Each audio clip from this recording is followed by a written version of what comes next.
तो ये जो IIT JEE का मुंबई की तरफ से जो पेपर दिया गया था 2022 वाला, इस पेपर का क्या हिसाब रहा अगर अपन इसको कंपेयर करना चाहेंगे तो टॉपिक वाइज कंपेयर करके देखते हैं।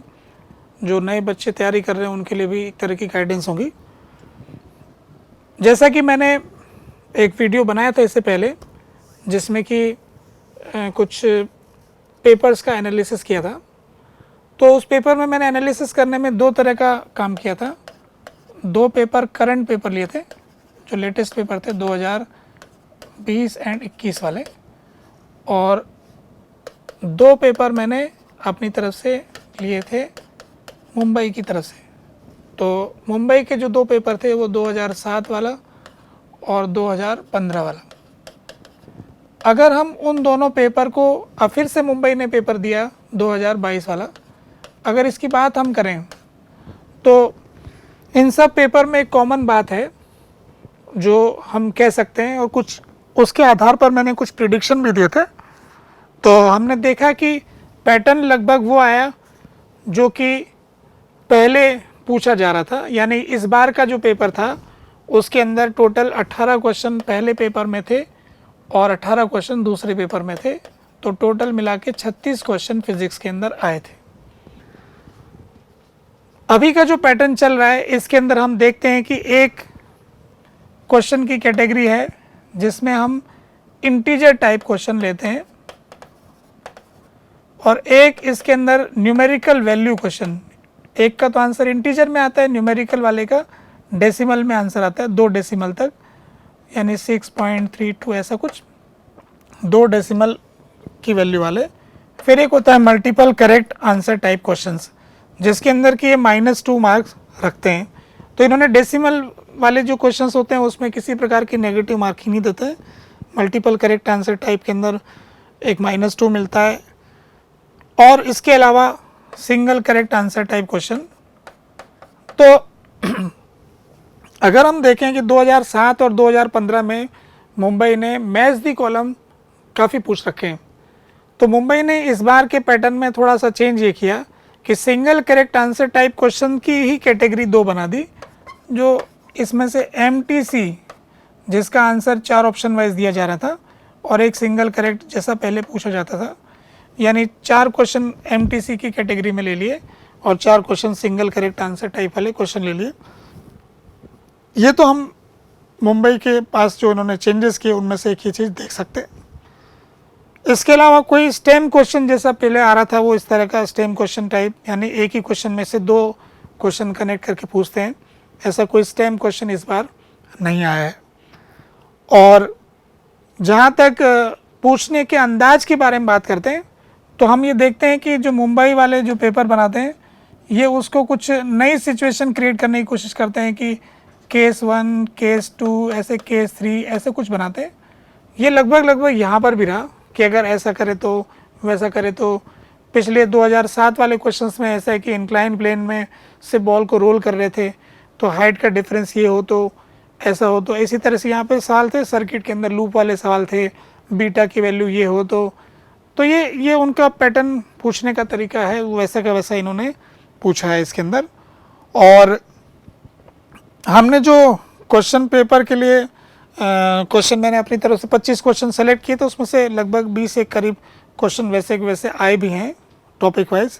अब ये टॉपिक वाइज एनालिसिस देख लेते हैं। टोटल 36 क्वेश्चन में से कितने क्वेश्चन अलग अलग टॉपिक के आए हैं, तो इसमें से हम देख सकते हैं कि इलेक्ट्रोस्टैटिक्स और मैग्नेटिज्म वाला जो सेक्शन है इसमें कितने क्वेश्चन आए हैं। तो टोटल 36 में से 12 क्वेश्चन इसमें से आए हैं, जिसमें से आप देख रहे हैं कि कैपेसिटेंस के 2 क्वेश्चन हैं, करंट इलेक्ट्रिसिटी के 3 क्वेश्चन हैं, इलेक्ट्रोमैग्नेटिक फील्ड का 1 क्वेश्चन है, इलेक्ट्रोमैग्नेटिक इंडक्शन का 1 क्वेश्चन है, इलेक्ट्रोस्टैटिक्स के 4 क्वेश्चन हैं। तो इस तरह से इलेक्ट्रोस्टैटिक्स को अगर आप देखेंगे तो इसके साथ एक ग्रेविटेशन वाला टॉपिक भी आता है। अगर आप ग्रेविटेशन को भी शामिल करेंगे तो ये 2 टॉपिक बराबर के, तो 5 एक क्वेश्चन तो इसी कैटेगरी से आ जाते हैं। और फिर इसके बाद में मैग्नेटिज्म वाले सेगमेंट में जैसे आप देखेंगे तो एक ही सवाल आया, कोई ज़्यादा ऐसा सवाल आया नहीं। और फिर मैकेनिक्स के सेक्शन में आ जाएं तो मैकेनिक्स के अंदर इसके टोटल 10 क्वेश्चन आए थे, 10 क्वेश्चन में से अगर हम देखेंगे टॉपिक वाइज तो फ्लूइड मैकेनिक्स का सवाल है, ग्रेविटेशन को अपन ने मान लिया, प्रोजेक्टाइल मोशन का भी सवाल आया जिसमें जी की वैल्यू बदल रही है। रोटेशन के आप देखेंगे तो 3 क्वेश्चन इसमें आए, पहले भी 2007 और 15 के पेपर में देखेंगे तो रोटेशन की पसंद में से था, मैंने भी कुछ प्रिडिक्शन दिया था कि ऐसा रोटेशन में सवाल आना चाहिए, वैसा आया भी। सिंपल हार्मोनिक मोशन के भी इसके अंदर सवाल आ गए हैं, 2-3 क्वेश्चन अपन कह सकते हैं। मैथमेटिकल वाला क्वेश्चन एसएचएम का ही क्वेश्चन था एक, और एक स्प्रिंग मास सिस्टम का डायरेक्ट वाला क्वेश्चन था। तो ऐसे करके 3 क्वेश्चन एसएचएम के दिख रहे हैं आपको। सरफेस टेंशन का भी एक क्वेश्चन आया है, जैसा कि प्रिडिक्शन कहा गया था कि एक क्वेश्चन सरफेस टेंशन का आना चाहिए। तो मैकेनिक्स के पोर्शन में से आप देख रहे हैं कि 11th के जो पोर्शन है इसमें से एसएचएम आ रहा है। वेव्स का बिल्कुल भी कोई सवाल नहीं पूछा इन्होंने, माने स्ट्रिंग वेव, साउंड वेव कहीं से कहीं तक दिखाई नहीं दिया, और कोलिजन के भी कोई सवाल डायरेक्टली नहीं है, वो कोलिजन के न्यूक्लियर फिजिक्स वाले सेगमेंट में सवाल पूछे गए हैं। अगर मॉडर्न फिजिक्स की बात करें तो मॉडर्न फिजिक्स भी इनका फेवरेट रहा है, पुराने पैटर्न्स में देखेंगे तो। हालांकि इसमें छोटा सा टॉपिक है, 4 क्वेश्चन है लगभग। फ्यूजन का एक सवाल रहता है, मास इफेक्ट बाइंडिंग एनर्जी का जैसा प्रिडिक्ट किया इन्होंने 2 क्वेश्चन पूछे हैं, एक फोटो इलेक्ट्रिक इफेक्ट का क्वेश्चन पूछा गया है। इस तरह से इस छोटे से टॉपिक में 4 क्वेश्चन आ गए हैं और 11% का वेटेज है। वैसे भी पढ़ाई करते वक्त ये कहा जाता है कि 12वीं क्लास में छोटा टॉपिक जो मॉडर्न फिजिक्स है वो पढ़ लेना चाहिए। ज्योमेट्रिकल ऑप्टिक्स के भी काफ़ी क्वेश्चन आए हैं, जो कि मतलब इतना हमने एक्सपेक्ट नहीं किए थे, कुछ हमने बताया था पर उससे ज़्यादा आए हैं। 5 क्वेश्चन ज्योमेट्रिकल ऑप्टिक्स के आए। वेव ऑप्टिक्स का एक YDSC का क्वेश्चन जैसा मैंने प्रेडिक्ट किया था वैसे का वैसा ही आया था, YDSC विथ डिफरेंट मीडियम। तो इसमें डिफरेंट मीडियम वाले सवाल था, क्योंकि 2007 वाले पेपर को आप देखोगे 7 या 10 वाले 15 में, उसमें भी ऐसे ही क्वेश्चन आया था। और वेव ऑप्टिक्स काफ़ी पिछले 1-2 साल से आ नहीं रहा था अच्छे से उस तरह का सवाल, तो मैंने एक्सपेक्ट किया था कि इसका आना चाहिए, वैसे आ भी गया। फिर आप देखते हो थर्मोडायनेमिक्स वाला जो पार्ट है उसमें भी जो अगर देखेंगे तो 2 क्वेश्चन अपन को दिख रहे हैं, तो ये भी काफ़ी क्वेश्चन है मेरे हिसाब से। और एक तो इसके अंदर मैच दी कॉलम था, बड़ा सा दिखता है देखने में, हालांकि क्वेश्चन एक ही था वो भी। और एक इसमें यूनिट एंड डायमेंशन के भी सवाल का जैसा एक्सपेक्टेशन था वैसा आया है, एरर का सवाल आया है एक्सपेरिमेंट से जुड़ा हुआ। तो ऐसे करके इस तरह से ओवरऑल अपने पेपर का डिवीज़न रहा। अगर क्वेश्चन वाइज बात करते हैं तो 11वीं क्लास के क्वेश्चन जो हैं इसमें 13 क्वेश्चन आए हैं, और 12वीं के टॉपिक के अधिक क्वेश्चन आए हैं, जैसे इलेक्ट्रोस्टैटिक्स के देख लोगे आप, मैग्नेटिज्म के हैं, मॉडर्न फिजिक्स के हैं। और 11th में भी जैसे 13 क्वेश्चन में से आप देखेंगे तो एक प्रोजेक्टाइल का आया है, रोटेशन के काफ़ी सवाल हैं, फिर इसके बाद इलास्टिसिटी का कोई सवाल नहीं है, सरफेस टेंशन का सवाल है, फ्लूइड का सवाल है। थर्मोडायनेमिक्स का कुछ सेगमेंट क्या है फ्लूइड के साथ और सरफेस टेंशन के साथ मिक्स हो जाता है, तो ऐसे कैटेगरी वाइज अपन ने जो कैलकुलेट किया है इसमें कईयों को लग सकता है कि वो कम दिख रहा है थर्मोडायनेमिक्स का, पर थर्मोडायनेमिक्स का एप्लीकेशन सरफेस टेंशन वाले में है और एक और फ्लूइड वाले क्वेश्चन में है एक तरह से। तो ऐसे क्वेश्चन वो मिक्स होकर के आ जाता है। तो वेटेज वाइज देखेंगे आप इसके अंदर तो 12th वाले में 23 क्वेश्चन आए और 11th वाले टॉपिक में से 13 क्वेश्चन आए, 13 नंबर ऑफ क्वेश्चन आए। हीट ट्रांसफ़र का क्वेश्चन एक्सपेक्ट किया था, कोई भी क्वेश्चन इसमें आया नहीं। तो 36% 11th का है, 64% 12th का है। परसेंटेज ये वेरी करते रहते हैं, मतलब कोई ख़ास इस मैं तो ये कहूँगा कि इस बात का कोई ख़ास फ़र्क नहीं पड़ता है कि कोई ये सोच ले कि 11th में 36 आता है, ऐसा नहीं है। लगभग कभी 50, ये 11th का भी ज़्यादा हो जाता है, 52, 48, लगभग 50-50 मान लीजिए आप, तो ऐसा आता है। पर इस बार ऐसा पेपर में देखने को मिल रहा है, वेव्स वाला सेगमेंट इन्होंने पूछा ही नहीं, इसलिए ऐसा कुछ हो रहा है शायद। तो अगर डिफ़िकल्टी लेवल की बात करते हैं अपन कि डिफ़िकल्टी लेवल किस तरह का रहा पेपर में, तो टोटल पेपर के अंदर मैं ये कहूँगा कि डिफ़िकल्टी थोड़ा बहुत बच्चों को डिफ़िकल्टी आई थी कंप्यूटर प्रॉब्लम की वजह से। तो मैं ऐसा कहूँगा आपको, जो बच्चे आगे की तैयारी करना चाहते हैं वो शुरू से ही अपने आप को कंप्यूटर के थ्रू टेस्ट ज़्यादा से ज़्यादा दें, ज़्यादा से ज़्यादा कंप्यूटर टेस्ट दें ना। कंप्यूटर की अच्छे से हैबिचुअल होने चाहिए। बच्चों को क्या है, वहाँ पर स्क्रॉल करने की और क्वेश्चन को देखने के अंदर समस्या आ रही थी, और उसी से कुछ बच्चों को फ्रस्ट्रेशन, कई बच्चों की माने नंबरों में दिक्कत आई होगी। बाकी एज सच अगर हम पेपर देखते हैं तो पिछले 2 साल के पेपर से इस बार का फिज़िक्स का पेपर मैं रिलेटिवली आसान कहूँगा।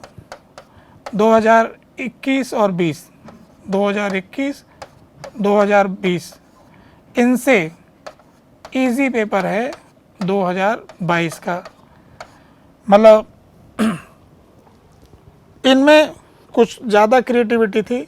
इस बार के क्वेश्चन पेपर में देखेंगे तो एक आधा ही सवाल ऐसा है जिसके अंदर हमको कोई थोड़ा बहुत ज़्यादा वक्त लग रहा हो, बाकी एज सच इजी क्वेश्चन थे।